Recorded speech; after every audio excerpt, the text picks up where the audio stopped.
Il est temps maintenant d'accueillir notre ancienne ministre du Logement, présidente fondatrice du Parti chrétien-démocrate. Vous vous en doutez, il s'agit de Christine Boutin. Est-ce que vous allez bien? Vous avez été attentive à tout le débat. Je sais que c'est pas toujours facile, on a forcément envie d'intervenir. Faites-nous un petit point de vue sur ce que vous avez entendu jusqu'à maintenant. Non, tout d'abord, moi je saluais le courage du député socialiste qui vient dans une ambiance qui n'est pas obligatoirement favorable. Et qui a l'habitude, qui en a vu d'autres quand même, j'espère. Oui, mais enfin, il n'empêche que c'est quand même pas si simple. Je sais, pour avoir vécu ce genre de situation dans un autre sens, que c'est pas facile à vivre humainement. Je tiens à saluer aussi mon voisin Hervé Mariton, que je connais depuis fort longtemps, et je les remercie d'être là. Quant à Farida, alors Farida, c'est une amitié récente mais profonde. Je suis totalement sur la longueur d'onde de Farida, et j'ai bu du petit lait en l'écoutant.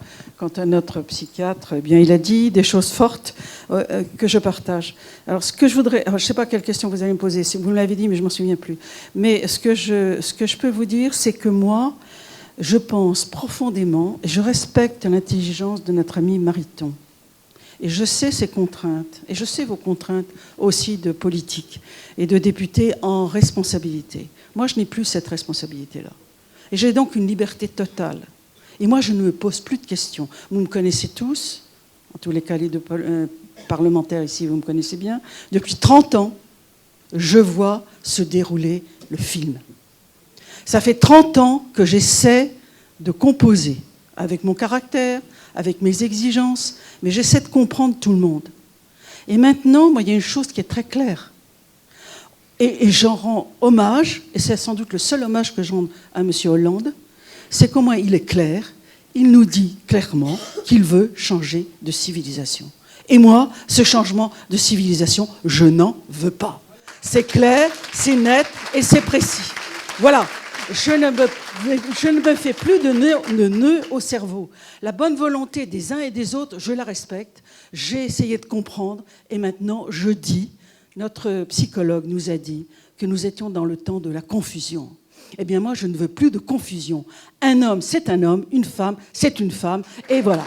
C'est pas plus compliqué que cela. Pour moi, c'est simple, c'est net. Je n'attends rien. Je ne demande rien. Je n'ai rien à défendre, sinon nos enfants et l'avenir de notre pays. Alors, vous avez décidé de vous présenter aux élections européennes sur la liste Force Vive. Est-ce que vous pensez que la bataille doit être menée au niveau européen pour régler ces problèmes qui se posent aujourd'hui à nous ? Je vois que nous avons encore du chemin à faire parce que ce n'est pas force vive, c'est force vie. Parce que nous pensons que la vie est le patrimoine commun de tout homme sur la planète. Et que la vie, c'est bien sûr l'affirmation de l'identité de la personne homme, de la personne femme. C'est l'identité de notre pays, c'est l'identité de l'Europe. Nous sommes des Européens et nous voulons donner, mais je ne suis pas là pour faire ma campagne, donc je ne veux pas en parler longtemps, mais ce que je veux, c'est donner la possibilité aux Français de s'exprimer par rapport à un discours clair. Nous voulons la construction d'une famille composée d'un homme et d'une femme. Nous ne voulons pas autre chose. Ceci ne veut pas dire que nous excluons les autres, mais un homme et une femme, c'est le fondement de la société française. Un enfant a besoin d'un papa et d'une maman. Voilà ce que nous affirmons. Nous aurons bien sûr à décliner la vie sous le côté fiscal, sous le côté économique, sur le côté monétaire, mais ça sera un autre moment que je viendrai vous en parler. Mais ce qui est fondamental, c'est que nous ne voulons pas de ce changement de civilisation qu'on est en train de nous installer. Voilà. Alors, Hervé Mariton, Hervé Mariton, on n'a pas forcément le temps là, de réagir comme ça, surtout qu'il y a des gens dans la salle qui sont si impatients de poser tout un tas de questions, et on vous laissera la parole juste après. Je voudrais rester en entretien avec Christine Boutin. Alors, oui, je me suis un peu emballé moi-même, c'est la liste de Force Vie, et c'est une liste vive, c'est ce que je voulais dire, mais je me suis un peu emmêlé les pinceaux. Ça va, je me suis rattrapé là. Alors... Mais c'est notre faute à nous, on n'a pas fait encore, c'est notre boulot. Les plus hautes instances internationales ont repris la théorie du genre, je pense notamment à l'ONU ou à l'OMS. Est-ce que c'est déjà pas une bataille perdue d'avance ? Non, d'abord jamais une bataille est perdue d'avance quand elle n'est pas menée. Donc il faut mener la bataille, comme ça nous serons sûrs de la gagner.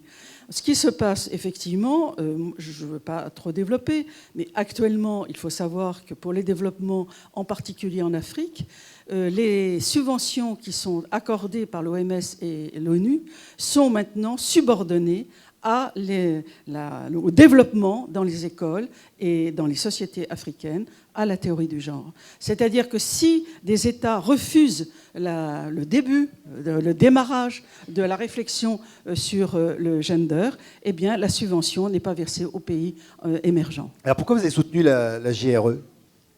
Écoutez, la JRE, c'est formidable. Farida, elle dit des choses avec passion. C'est une femme passionnée, comme je le suis. Nous venons d'horizons politiques totalement différents. Nous ne partageons pas... nous croyons en Dieu, mais pas... elle est musulmane et moi, je suis chrétienne, catholique. Mais cette femme s'est levée. C'est une femme qui s'est levée. Et pour dire non, ça suffit. Et elle a pu le faire compte tenu de ce qu'elle est, de son histoire. Moi, je suis la vieille réac.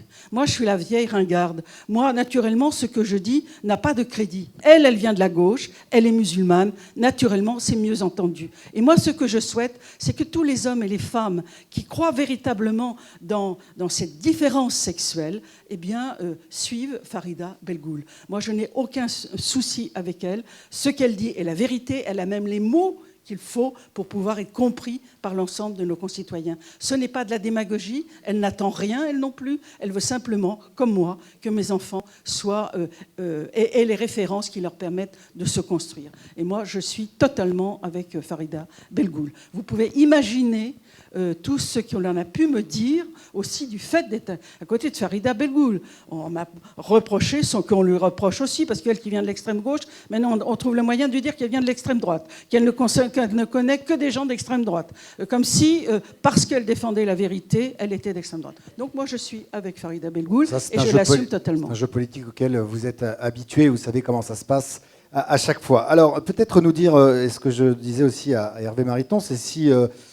le gouvernement change en 2017 et repasse du côté, par exemple, de l'UMP. Est-ce que vous pensez justement que le gouvernement va revenir sur toute la polémique et la loi sur le mariage pour tous, oui ou non ? Écoutez, moi je ne lis pas dans le marc de café. Je pense qu'il n'y a plus de différence fondamentale entre la droite et la gauche. Dans les schémas classiques que nous avons. Les différences entre la droite et la gauche, je le disais de façon privée tout à l'heure, mais je le dis de façon plus publique aujourd'hui, la différence dans les schémas, dans les stéréotypes politiques de droite et gauche sont comme les étoiles qui sont mortes, elles brillent encore mais elles n'existent plus. Je crois qu'aujourd'hui va se lever autre chose.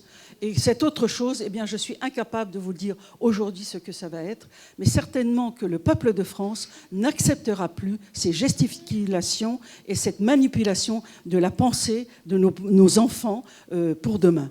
Nous ne voulons pas avoir des enfants décérébrés. Voilà, c'est ce qui est en train de se préparer et nous ne le voulons pas. Donc voilà, il va falloir que chacun se positionne. C'est plus une affaire de droite ou de gauche. Du reste, simplement, très rapidement, en ce qui concerne la gauche, M. Hollande vient de donner la démonstration, s'est mis sur le champ économique des options de droite. Et en ce qui concerne la droite, depuis des années, la droite, elle gesticule par rapport aux problèmes de société parce qu'elle a peur de ne pas être dans le progrès. Et elle suit à la gauche sur les problèmes sociétaux pour ne pas être en retard. C'est bien qu'on a les deux qui sont superposés et il n'y a plus, pour moi, de différence entre les uns et les autres. Aujourd'hui, une nouvelle façon de faire de la politique va devoir se poser et la différence n'est pas la droite et la gauche comme on l'a vu jusqu'à présent, mais sur les problèmes de société. C'est là-dessus parce qu'il faut trouver un sens à notre engagement personnel. Pourquoi je suis sur cette terre ? Pourquoi je suis dans cette communauté ? Pourquoi je suis au gouvernement ? Sur quel fondement, sur quelle valeur, disait le pasteur Goma tout à l'heure, sur quelle valeur reposons-nous notre action ? Et nous, notre valeur, elle est fondée essentiellement sur la différence sexuelle que l'on veut aujourd'hui nous gommer. Voilà. Merci beaucoup Christine Boutin.